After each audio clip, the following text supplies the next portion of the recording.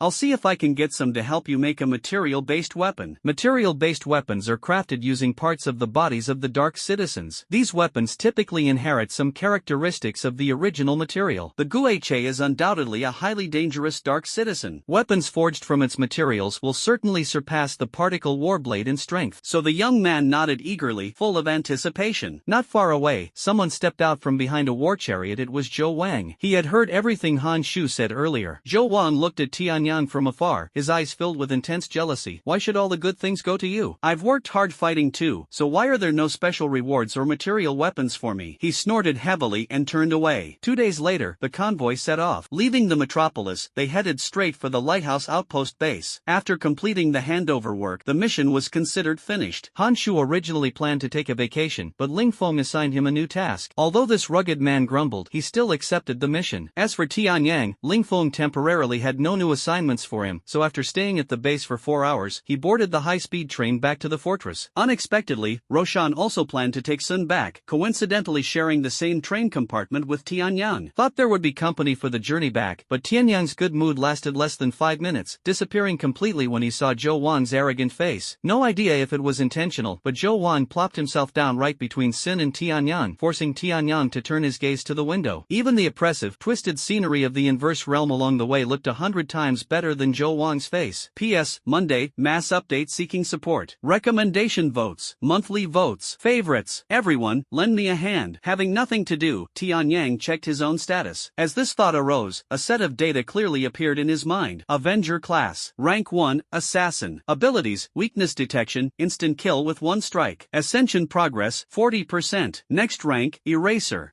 The sublimation progress has increased by a full 12%. It seems that Ghostcar is indeed a very dangerous Dark Citizen. Through the exploration during this period, Tianyang has begun to understand. Aside from the inexplicable 10% increase when he killed Qin Wu last time, the sublimation progress only grows when dangerous Dark Citizens are eliminated. The first time was killing the Hellhound, which increased progress by 4%. This time killing the Guha, its progress was 3 times that of the Hellhound. But this doesn't mean that 3 Hellhounds are equivalent to 1 Guha. After all, the Hellhound was hunted by Tianyang alone, while the Guha was fortunately taken down with the cooperation of many people. In other words, if it were possible to hunt the Guha alone, the increase in sublimation progress might be remarkably significant. Of course, that's just wishful thinking. Turning his head to glance back, Zhou Wang, that annoying guy, was still there. Tianyang could only close his eyes and take a nap. Out of sight, out of mind. The boy was awakened by hunger. Judging by the time, it should be nighttime outside Croftgate now. It's time for dinner. Tianyang stood up and realized there weren't many passengers left around him. Luo Shan and Sun were no longer in their seats, and even Zhou Wang was nowhere to be seen. They must have gone to the restaurant to eat. Thinking of this, the boy's stomach began to rumble, and he quickly left the train carriage. At the same time, Sun walked out of the restaurant. Her teacher wanted to enjoy a drink before returning, so the girl decided to leave early. The girl who had just finished her meal didn't rush back to the carriage, but stood by a window in the corridor. Staring at the scenery of the reverse realm quietly receding outside the window, Sun appeared lost in thought. When heading to the lighthouse base, she was just an unnoticed little nurse. but now, returning to the fortress, she was already an ascender. Moreover, Roshan had clearly informed her that upon her return, she would gain the status of an upper citizen. The status of an upper citizen comes with numerous privileges. Coupled with the fact that she was an ascender and moreover a luminary level rank, she would obtain even more resources. The girl did not consider the long-term future, but just the thought of her father being able to receive treatment and her younger brother having a better life filled her heart. A satisfied smile appeared on Kaoru's face. Suddenly, a soft cough sounded behind her. She turned around as if electrified and saw Zhou Wang. Naturally, the girl had no fondness for this man and turned her head, about to leave. Zhou Wang quickly stepped forward and blocked her, flashing what he believed to be a charming and graceful smile. "Miss Sun, could you spare me a moment? I have something I'd like to say to you." Sun replied with a stern face, "I don't want to hear it. Please step aside. Thank you." Zhou Wang spoke in a tone of self-reproach. "I know I startled you last time at the base, but please believe me, I was captivated by your beauty, which made me act so out of character. So today, I'm here to apologize and hope you can forgive my abruptness." "Alright, I've heard your apology. Can you move now?" Sun's tone had grown impatient. From Zhou Wang's gaze, she could see no sign of sincerity. Zhou Wang maintained his smile. "Actually, besides apologizing, I also have a suggestion. I hope Miss Sun could listen to it." Then, regardless of whether the other party was willing or not, Zhou Wang continued, "I think we are very suitable for each other, Miss Sun. I wonder if you have ever considered marriage. Please trust me, I am very willing to take care of someone as beautiful and gentle as you." Sun shook her head and said, "I'm sorry, I haven't considered marriage for the time being." Zhou Wang shamelessly replied, "Then you can definitely consider it. First of all, I am a rank 2 elementalist. In the elemental heart profession, I have the full potential to grow into a rank 5 Stormbringer. This is indisputable. Many members of my family have reached this level, and I can certainly achieve it. Secondly, my Zhou clan has been established for over 60 years. I am currently a 4th generation descendant, yet I am still able to retain the surname. You must have heard that according to the clan establishment rules, descendants of the 4th generation need to earn 10,000 contribution points annually to retain the surname. So you see, this indirectly proves the strength of my Zhou clan. Therefore, if you're willing to marry me, you will receive the full support of my Zhou clan. You will become the brightest star in the fortress. Honestly, opportunities like this don't come around often. So, Miss Sun, if you're willing, I can formally propose to you right now." Sun rejected him almost without hesitation. "I am not willing." Zhou Wang was stunned. This was not quite what he had imagined. A lowly commoner woman, even if by sheer luck she became an ascendant, and a rare one with the glorious rank at that. But even so, at most, she would gain the status and rights of an upper-class citizen. However, if she were valued by a family like his and provided with resources for cultivation, her future could truly be limitless. Zhou Wang really couldn't understand why Sun would refuse. What right did she have to refuse? The girl no longer bothered to ask him to move aside and simply walked around Zhou Wang, only for him to grab her hand. "What are you doing? Let go." Sun's face changed slightly upon seeing Zhou Wang's somewhat terrifying expression. Zhou Wang was still smiling, but the smile appeared faintly sinister. "This is what you call refusing a toast only to drink a forfeit. Soon, if I'm not mistaken, your current status is still that of a subordinate, right? Which means I still have the right to exercise the privileges of a superior." Sun's pupils slightly contracted, and she was about to scream. A hand covered her mouth. Zhou Wang snorted and said, "If I turn this into a done deal, let's see if you marry or not." At that moment, the hallway door opened, and someone walked in. Zhou Wang and the newcomer exchanged glances, and both exclaimed almost simultaneously, "It's you." The person who entered was Tian Yang. Seeing the scene before him, the young man's face immediately darkened. "What are you doing? Let her go." Zhou Wang felt as if a flame was burning in his chest. He just couldn't understand why, at every critical moment, this white-haired brat would jump out and ruin his plans. He had been planning for this moment for a long time. Zhou Wang had thought it through. Once Sun returned to the fortress and the Radiant class was announced, there would be plenty of families willing to extend an olive branch, and those families were definitely more powerful than the Zhou clan. So he planned to act before Sun reached the fortress and take her for himself. He could even resort to some dirty means if necessary, just like now. But unexpectedly, at this moment, Tian Yang showed up again. "It's none of your business. I warn you, you'd better not interfere." Zhou Wang didn't get the chance to finish his warning before his vision blurred and a fist rapidly expanded in his line of sight. In the next moment, his vision went dark. Zhou Wang let out a miserable cry as Tian Yang's punch sent him staggering backward. Sun finally breathed a sigh of relief, glancing gratefully at Tian Yang before suddenly shouting in alarm, "Watch out." It turned out that in his fury and humiliation, Zhou Wang activated his starlight essence. Elemental brilliance flowed from his hand, and a gray-white elemental spear was rapidly taking shape. Tian Yang snorted, his figure flickered, carrying a faint silver glow, and he flashed to Zhou Wang's side, landing a punch on his waist and ribs. Zhou Wang cried out in pain, the light of his spear dissipating as the intense pain made it impossible for him to concentrate. With another sweeping kick, Tianyang knocked him down, then delivered a kick to the back of Zhou Wang's head. The violent impact caused him to lose consciousness. Just as Luo Shan walked out of the restaurant and saw the scene, she froze for a moment. What's going on? Sun, are they fighting over you? P.S. Thanks to Stargazer in the Night Sky and Young Master Jiang for the rewards. A new week begins. Please continue to support us. Today, we have a 5-chapter release. PS2.